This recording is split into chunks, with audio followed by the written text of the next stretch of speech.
Bonsoir à tous, ravi de vous retrouver pour ce journal. Au sommaire de l'actualité, les élèves des écoles publiques de santé sont en colère. Ils ont boudé les salles de cours ce jeudi pour protester contre les retards notés dans la programmation des examens de certification. Ils accusent l'État de favoriser le privé et promettent de se faire entendre. À quelques jours de la formation du nouveau gouvernement, les enseignants dressent le profil idéal pour remplir les fonctions de ministre de l'Éducation, tout sauf Serigne Mbaye Thiam, disent-ils, évoquant la nécessité d'installer la sérénité dans le système éducatif.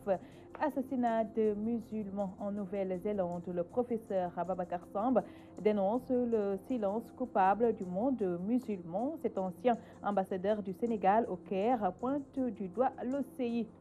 Et puis en sport, nous parlerons du match Sénégal-Madagascar prévu samedi à Thiès. Les billets vendus au marché noir mettent en colère les supporters et ils fustigent l'amateurisme de la Fédération de football. Également au menu, la page internationale et la revue de la presse africaine.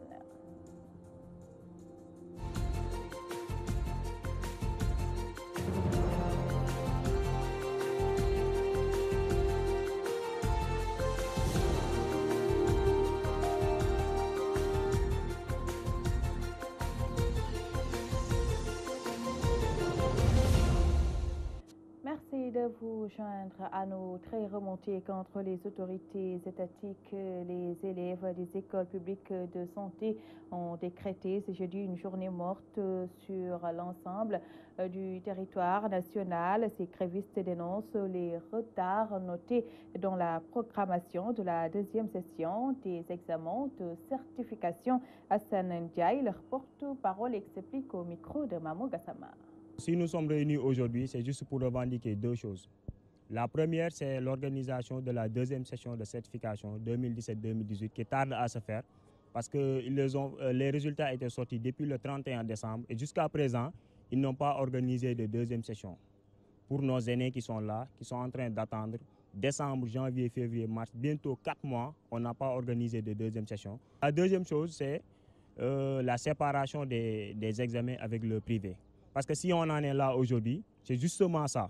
Il y a beaucoup d'écoles privées qui sont là aujourd'hui, qui font que ces autorités ont d'énormes difficultés à organiser correctement les examens. Raison pour laquelle on est descendu aujourd'hui sur le terrain. On a observé une journée noire, c'est-à-dire une journée morte ici à l'INDSS et dans l'ensemble des CRFS pour réclamer ces 2 points. Nous, on a été sélectionnés parmi des meilleurs. Donc, on doit nous former dans les meilleures conditions. Dans les meilleures conditions et nous donner notre diplôme et ne pas nous faire subir des examens qu'on doit passer avec le privé. Ils ont fait ces examens n'importe comment. Ils nous avaient promis qu'ils vont cumuler théorie plus pratique avant d'éliminer les étudiants, ce qui n'a pas été fait. Il y a des étudiants qui ont eu la moyenne de 14 dans la pratique et ils se sont appesantis seulement sur la théorie. Donc ils n'ont pas respecté leurs paroles. Ça, c'est inadmissible et c'est incompréhensible. On ne l'acceptera pas. Qu'ils organisent la deuxième session, que les gens fassent la deuxième session le plus rapidement possible, mi-avril. On leur donne délai mi-avril. S'ils n'organisent pas ça, s'ils ne nous donnent pas de date d'ici la fin de ce mois-ci, on va passer à la vitesse supérieure. À Ziguinchor également, les élèves du centre régional de formation en santé ont protesté contre ces retards. Ils menacent d'accélérer la cadence de leur combat si l'État n'organise pas ces examens dans les meilleurs délais. La correspondance de Amadi Khalil Djemé. Le retard noté dans l'organisation de la seconde session des examens de certification en santé est le principal motif du mouvement d'humeur des étudiants du Centre régional de formation en santé de Ziguinchor. Ces étudiants ont déploré avec la dernière énergie cette situation qui, disent-ils, risque de nuire véritablement à leur ambition. Joseph Papsei, vice-président du CRF de Ziguinchor et vice-président du CRF national, explique. Parce que nos aînés sont toujours à l'attente de cette organisation qui, en temps normal, devrait se faire en mois d'octobre. Et jusqu'en mois d'avril, il n'y a pas de date qui a été fixée pour cette certification. Mais à force de réviser, on finit par être démotivé. Et quand on est démotivé, la certification donnera encore des résultats beaucoup plus catastrophiques à des étudiants qui ont fait la formation durant 3 années. Ces étudiants ont mis en avant leur statut pour regretter le traitement qu'ils subissent, un traitement qu'ils jugent injuste de la part de l'État du Sénégal. C'est effectivement ça. Nous avons passé un concours avec ces mêmes étudiants, quasiment la totalité des étudiants qui sont dans le privé. On a fait le concours ensemble, on était des milliers. Mais parmi ces milliers, on choisit 15 par région, 15 seulement. Donc on a été choisi parmi les meilleurs. On ne peut pas se casser les têtes et faire partie des meilleurs. Chacun s'est fait sa place. Donc on ne peut pas comprendre, réussir à un concours et toute la famille est contente, faire une formation. Ensuite, on te remet avec ces mêmes gens pour faire une certification. Et les résultats sortent de plus en plus catastrophiques. Et pour organiser cette certification, vous êtes obligé d'attendre ces étudiants du privé pour qu'ils soient à jour dans les inscriptions, les procédures administratives, toutes ces choses-là. Mais on n'a pas ce temps-là. Ça finit par nous démotiver, nous arracher nos connaissances. Ils ont aussi exigé la tenue des examens de certification dans les plus brefs délais, sans quoi ils seront obligés d'accélérer la cadence dans ce combat. Nous exigeons de la tutelle une organisation immédiate de la seconde section de la certification d'ici le mois d'avril, voire au plus tard dans la deuxième quinzaine du mois d'avril. Et à cet effet, nous comptons passer à la vitesse supérieure d'ici, si rien n'est fait d'ici le 1er avril. Ces examens uniques visent comme objectif principal le rehaussement de la qualité de la formation initiale en santé à travers l'application des règles de qualité dans les enseignements apprentissages, entre autres. Ziguinchor, Amadi Khalilou Diémé pour la radio-télévision Walfadjri. Autre mouvement d'humeur à Ziguinchor, celui des élèves et diplômés du Centre de formation des techniciens des eaux et forêts, chasse et parcs nationaux qui ont battu la macadam ce jeudi avant de déposer un mémorandum sur la table du préfet. Plusieurs griefs ont été soulevés à l'encontre de l'État. Bakary Tcholat Diatta, leur porte-parole que nous écoutons. Aujourd'hui, nous sommes là pour déposer un mémorandum comportant nos doléances. Parmi les points phares de nos mémorandums, nous voulons une école. Nous voulons que, comme tous les autres corps paramilitaires, que notre centre soit érigé en école. On ne peut pas concevoir un corps paramilitaire comme les eaux de forêt, vu son importance, que ce corps n'ait pas d'école où former ses éléments. Nous voulons aussi le recrutement de tous les sortants de l'école. Récemment, il y a eu un recrutement. Les candidats n'étaient même pas 60, il y avait 58 candidats. Ils n'en ont pris que 18. Alors qu'il y a un manque criard d'effectifs dans le service des eaux et forêts. Nous demandons à ce que le restant du recrutement passé, qu'ils soient tous recrutés et sans condition. Nous ne voulons plus faire de concours pour aussi entrer dans la fonction publique. On a fait un concours d'entrée à l'école, un concours de plus de 15 000 candidats. Parfois, les candidats vont jusqu'à 20 000 candidats. À l'issue de ce concours, ils nous font faire des tests psychotechniques, des épreuves écrites, des épreuves physiques, endurance, 1000 mètres, des travaux pratiques. Pendant une semaine de tests et une semaine d'épreuves. Maintenant, à l'issue de ces épreuves, ils en choisissent une vingtaine ou bien 25. Maintenant, après, à la sortie, ils nous font faire d'autres épreuves. Ça, nous ne l'accepterons pas. Ce n'est pas juste. On fait aussi des visites médicales avant d'entrer à l'école. Donc, on ne peut pas concevoir qu'on fasse toutes ces étapes. À la sortie, après avoir obtenu notre diplôme, au lieu d'être inséré, qu'on nous fasse faire d'autres épreuves, d'autres tests psychotechniques et qu'on en élimine certains. Donc ça, c'est une situation que nous déplorons. Nous voulons aussi l'école. L'école, là, on tient à ça. On tient à ce qu'on ait une école. Et aussi la bourse. On voudrait qu'on revalise la bourse. On a une bourse de 25 000. On voudrait qu'on nous octroie une bourse de 50 000. Les étudiants ont une bourse de 40 000. Ils ont un logement et les repas sont subventionnés. Nous, on n'a rien de tout ça. Nous vous l'évoquions dans les titres à quelques jours de la formation du nouveau gouvernement. Les enseignants se font entendre. Ils exigent la nomination d'un profil autre que celui de l'actuel ministre de l'Éducation. Selon eux, le secteur fait face à beaucoup de difficultés et a besoin de sérénité. Mélanie Aminata Sambou, reportage. L'éducation est un secteur plein de problèmes et beaucoup de points restent encore à revisiter. Telle est l'évaluation faite par les responsables des syndicats. Depuis plus d'une décennie, l'école, tout comme la santé, est dans des situations extraordinairement inacceptables. Des questions de gouvernance, des questions liées à la carrière des enseignants même, des questions qui sont liées au fait que nous signons des accords que l'État du Sénégal ne respecte pas. Et ces questions-là, quand même, méritent d'être réglées de façon définitive. Et malheureusement, ces assises n'ont en réalité abouti presque pas à grand-chose. Parce que pour l'essentiel, les recommandations et conclusions issues de ces assises n'ont pas permis au système éducatif de retrouver sa stabilité. Pour Meissar, il ne peut y avoir une qualité dans le secteur tant que le ministère sera géré par un amateur. Au XXIe siècle, un secteur aussi important comme celui de l'éducation ne doit pas être géré par un amateur, mais plutôt par un professionnel. Malheureusement, nous avons vu qu'à la tête de ce ministère, nous avons un amateur qui, pour le plus gros du temps, tous les actes qu'il a eu à poser sont aussi impopulaires les uns que les autres. Toutefois, ces syndicats s'attendent à une amélioration et un meilleur profil dans le nouveau gouvernement du président Macky Sall. Nous voulons véritablement qu'il y ait un professionnel qui soit un homme ou une femme. L'essentiel, c'est qu'il soit un professionnel, qu'il soit en mesure de comprendre la sociologie, la psychologie de l'enseignant. Parce que si on l'ignore, on ne peut pas véritablement piloter le système. Parce que le premier acte qu'il faut poser d'abord, c'est à ce niveau-là, comprendre l'enseignant, voir l'état psychologique dans lequel se trouve l'enseignant, pour pouvoir maintenant trouver un sort meilleur par rapport à cet enseignant-là. Nous avons besoin d'un ministre de tutelle qui nous écoute. Un ministre de tutelle qui comprend les préoccupations que posent les enseignants, qui comprend les enjeux pédagogiques, qui comprend la situation des infrastructures avec un certain nombre d'abris provisoires importants dans ce pays-là et qui devrait aider à réorienter l'orientation pour que nous puissions ensemble faire échec à l'échec. L'éducation fait face à beaucoup de difficultés. Les responsables des syndicats soucieux de l'état du secteur s'interrogent et s'attendent à de meilleurs choix pour une bonne prise en charge de l'éducation au Sénégal. Assassinat de musulmans en Nouvelle-Zélande, l'ancien ambassadeur du Sénégal au Caire s'indigne du silence du monde musulman et pointe du doigt l'organisation de la conférence islamique. Professeur Babacar Samb est interrogé par Khadisila. Nous avons l'habitude d'entendre à chaque fois qu'il y a un attentat, on dit c'est les extrémistes musulmans ou c'est des terroristes arabes.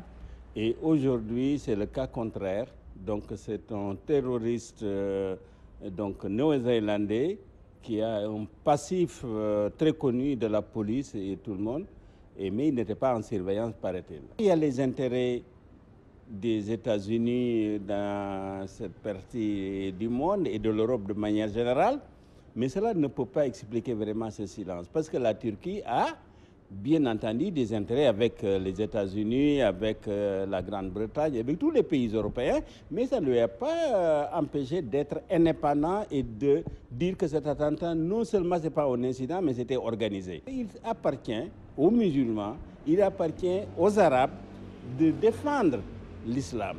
Il appartient également à tous les démocrates, parce qu'au-delà de la religion, c'est véritablement la vie humaine qui était en jeu ici et qu'on ne peut pas accepter, parce que ça, les réactions, c'est pour prévenir l'avenir. Si cette fois-ci, personne n'a pris des mesures de restriction, même par rapport aux Néo-Zélandais, par rapport au rapport entre les deux pays, eh bien, je pense que demain, eh bien, d'autres terroristes vont faire le même pour se faire au nom.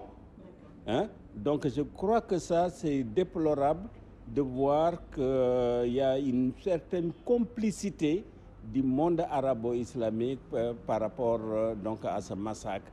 Parce que qui ne réagit pas, c'est comme si... Autre aspect de l'actualité, la colère des populations de Keur Alpha dans la commune de Tombi, département de Kaolack. Elles ont barré la route nationale numéro 1 suite à la mort d'un garçon de 7 ans percuté par un véhicule. Les habitants exigent des ralentisseurs avant vendredi minuit. Leur porte-parole, Diata Ndaou, s'est entretenu avec notre correspondant Al-Hassan Ba. Il est temps que ça finisse. Depuis un bon temps, nous sommes en train de vivre des accidents mortels. Depuis presque pendant des années. Hier, on a tué, même aujourd'hui, on a tué mon fils. C'est mon fils. Nous sommes dans ce village, nous sommes tous des parents, des frères, des amis. Vu la situation de ce pays, je pense que nous sommes des Sénégalais, comme tous les Sénégalais. Là-bas à Fatick, on a installé des douanes à Tataguine et dans les villes. Pourquoi pas ici dans la commune de Tchombe, précisément dans les villages qui traversent la commune de Tchombe, comme le village de Karalfa, Mbelungi et Gamboul. Je pense qu'il est temps. Tuer les gens sans raison. Je pense que les choses doivent changer. À un moment donné, nous avons entendu, le préfet a donné un ultimatum. Il a dit, d'ici vendredi, dans 2-3 jours, il y aura des douanes ici, dans ce village. Même dans tous les villages qui traversent la commune de Tchombe. Le village de Karalfa, Mbelungi, Gamboul et d'autres villages qui sont intéressés. Nous disons, des douanes ou la prison à vie, le vendredi à minuit. Si les choses ne changent pas, nous allons creuser la route nationale numéro 1. Nous allons creuser, nous allons faire ce que nous voulons. Nous voulons 5 douanes dans le village. Là-bas, à Mbelungi, nous voulons 2 douanes. À Gamboul, nous voulons 3 douanes. Je pense qu'il est temps que ça se fasse. Il faut que le préfet respecte ses engagements. Les choses se répètent à tout instant. C'est fini, il est temps que ça se fasse. Tous les accidents sont des accidents mortels. Mbëkk mu daanu dee loolu fi am loolu nag dafa war a jeex si kattanu suñ borom ajuma si guddi bu mu ñu jotee bu ñu amul doo daan ñun ñëpp ñu génn taxaw gas tali bi lu ñu am jël.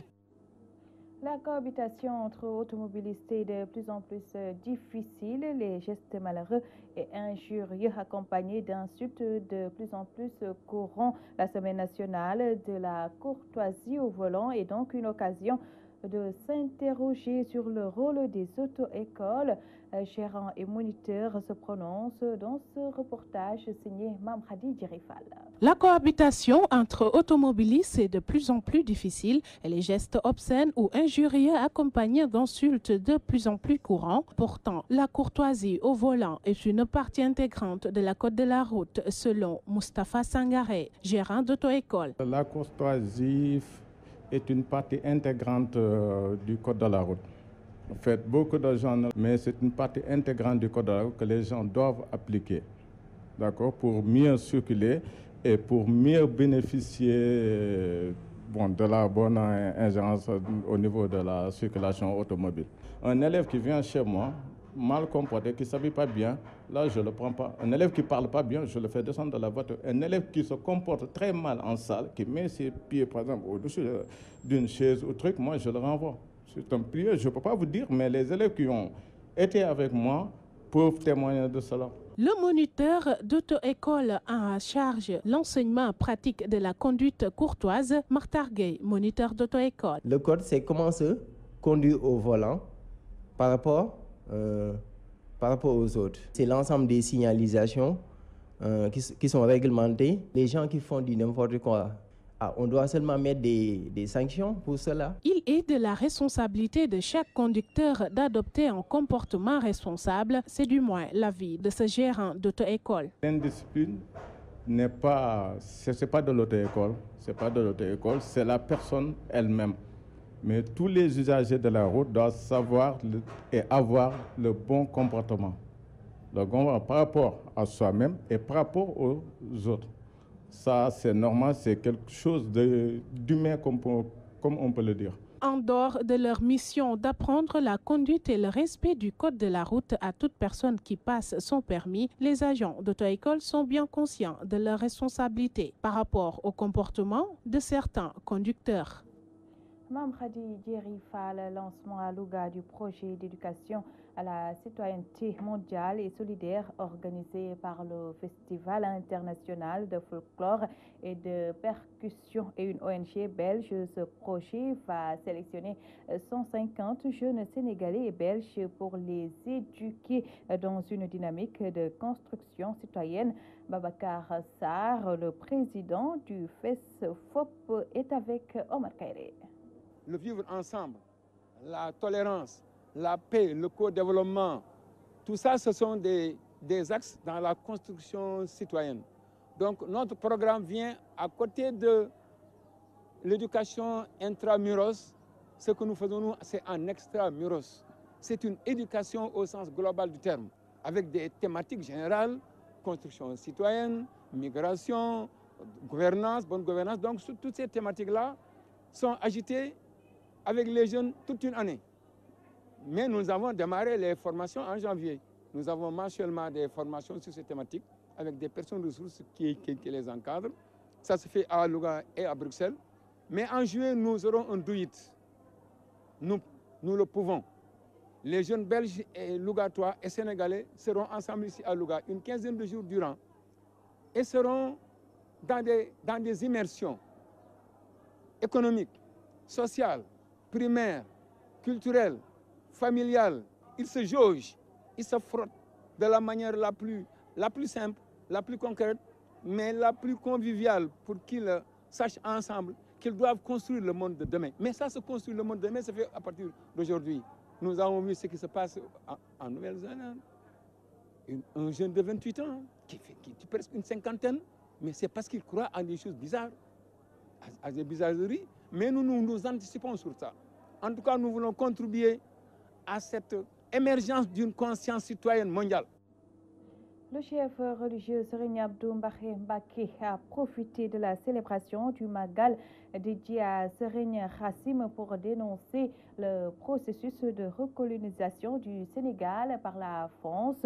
Le marabout a aussi fustigé le débat ethniciste qui, selon lui, prend de l'ampleur. Al-Hassan Ba. Célébration du Grand Magal de Serigne Khassim Mbacké à Bouchra, Guinguinéo, le marabout Serigne Abdou Mbacké passe en revue les problèmes auxquels le pays est confronté. La dépendance à la France est en grande majorité la source, selon lui. Jusqu'à présent, nous ne bénéficions pas de la décolonisation, car les colons français sont toujours là pour nous tromper et prendre tous nos biens.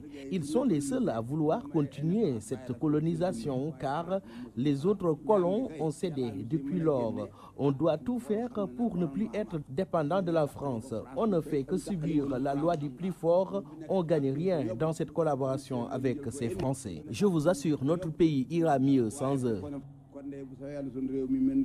Le marabout a aussi soulevé le problème d'ethnicité et d'appartenance religieuse qui commence à prendre des proportions inquiétantes pour l'avenir du pays. Il ne faut pas se leurrer. On doit coûte que coûte éviter ou arrêter même ce problème d'ethnicité et d'appartenance religieuse. Ça ne mène à rien. Chacun a le droit de suivre qui il veut ou de croire à tout ce qu'il veut. Le plus important pour moi est de savoir que le pays nous appartient à nous tous et que nous devons œuvrer pour son développement. Serigne Abdou Mbacké s'est aussi intéressé au niveau de vie élevé qui défavorise les citoyens lambda. J'entends toujours les gens se plaindre à la radio en disant qu'il leur manque de l'électricité, de l'eau potable et des structures sanitaires. Mais avoir tout ce dont ils ont évoqué et ne pas pouvoir payer leurs factures, leurs tickets d'hôpital ou leurs ordonnances, en fin de compte, ce n'est pas intéressant. Ce que les autorités devraient faire est de baisser le niveau de vie pour permettre à tout un chacun de pouvoir vivre convenablement. Et c'est ça la grande équation. En plus de la cherté de la santé, même récupérer son cadavre dans les hôpitaux est devenu plus cher que tout. On doit revoir les choses car les populations souffrent, elles sont trop fatiguées. Ils étaient nombreux les points que le marabout a développés lors de cet événement, parmi lesquels on peut citer les taxes exorbitantes, les gâchis dans les cérémonies de baptême et de mariage et entre autres. Il appelle au travail si l'on veut développer ce pays. Guinguinéo, Al-Hassan Ba, Abdoulaye Dia, Walfadjri. À présent, un round-up de l'actualité internationale avec Moussa Sen.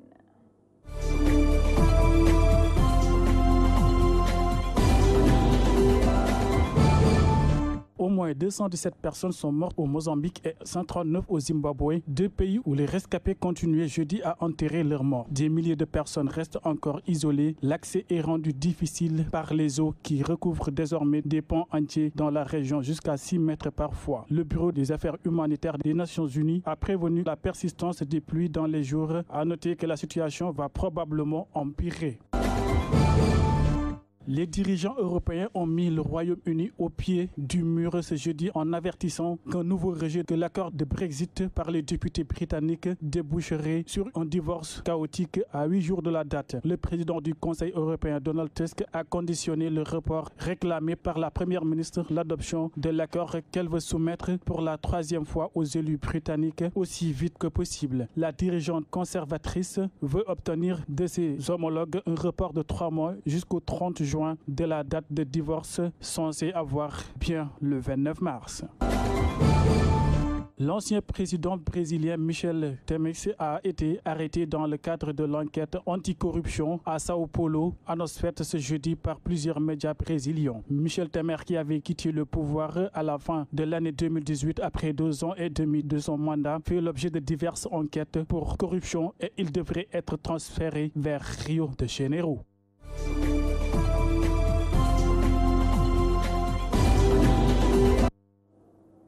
Du football dans ce 20h match Sénégal-Madagascar de ce samedi à Thiès. Les supporters des Lions dénoncent l'amateurisme des fédéraux et des billets vendus sur le marché noir coûtent presque le double de leur prix initial. Les amateurs de foot pointent du doigt la fédération et réclament plus de professionnalisme. Ibrahim Ndiaye a recueilli leur réaction. Nous déplorons, c'est que la fédération devait prendre des mesures à ne pas vendre plus de 5 billets à des individus qui ne font que du trafic. Ce sont les revendeurs là. Ils ne devaient pas favoriser les revendeurs. Parce que nous sommes des amateurs. Nous avons eu la chance d'avoir l'équipe nationale à Thiès. Nous voulons amener tous nos sportifs pour que ces derniers assistent à ce match capital. Mais nous avons des difficultés à avoir des billets. Ils ajoutent 1000 francs, 1500. Je viens du stade La Dior comme ça. On vend les billets de 5000 francs à 7000 francs, ce qui est anormal. Il n'y a pas de guichet, il n'y a rien, il n'y a que des revendeurs. On nous a montré une liste, je ne sais pas d'où ça vient cette liste-là. Avant de nous vendre, nous, on nous a fait savoir qu'il y a une liste. Et dans cette liste-là, on vend à des gens à plus de 5 billets, 6 billets. C'est pas normal. C'est pas normal. Il faut revoir la situation. C'est la fédération qui devait prendre des mesures pour ne pas vraiment qu'il y ait ces genres de situations. Tout normal. Et puis, concernant même l'islam, c'est interdit donc de faire des augmentations donc, pour arnaquer les gens.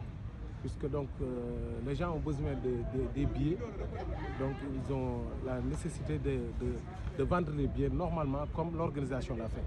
Donc c'est pas normal que les revendeurs viennent pour chercher des billets pour augmenter doublement donc pour revendre les gens. Ça c'est normal puisque il y a toujours la responsabilité donc de la Fédé puisque donc c'est eux qui gèrent le sport ici au Sénégal.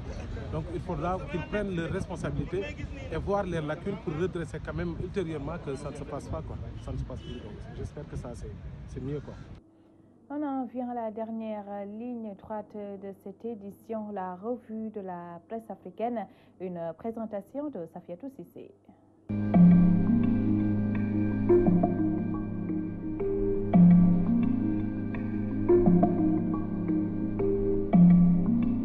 Rome lundi, Moscou mardi, Berlin mercredi, le vice-premier ministre algérien enchaîne les déplacements à l'étranger alors que la grogne dans la rue contre le système au pouvoir ne faiblit pas. Selon RFI Afrique, officiellement cette tournée a pour but de rassurer les pays partenaires de l'Algérie tout en disant non à l'ingérence. Un déplacement qui sonne pourtant aux yeux de certains comme on appelle à l'aide. En Algérie, le clan Bouteflika de plus en plus isolé, El Watan parle de pagaille au sommet, des désertions et des ralliements en cascade. La mobilisation populaire contre le 5e mandat et pour le départ du système provoque l'effondrement du château de cartes des tenants du pouvoir, écrit le site dans ses colonnes, face à l'intransigeance du mouvement qui reste mobilisé pour déjouer toutes les tentatives de le contenir. Nos confrères algériens révèlent que les soutiens du pouvoir se démarquent de lui l'un après l'autre.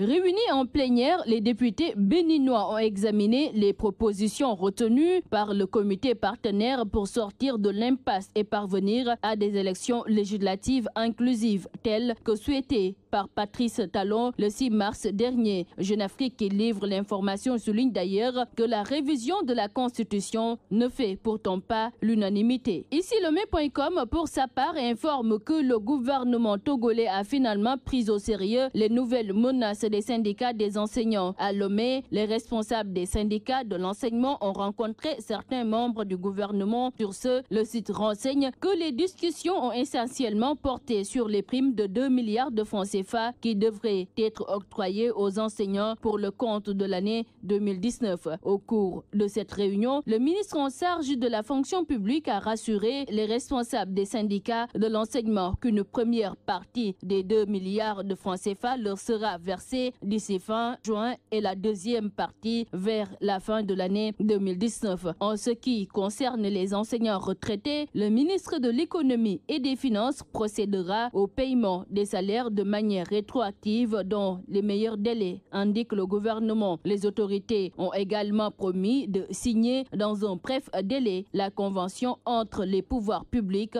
et l'enseignement comme professionnel. Dans IZF, les journalistes ivoiriens rapportent que la coordination des chrétiens marocains, communauté ultra-minoritaire dans ce pays musulman à 99%, a appelé jeudi les autorités à garantir à tous la liberté de culte à quelques jours de la visite du pape François prévue fin mars.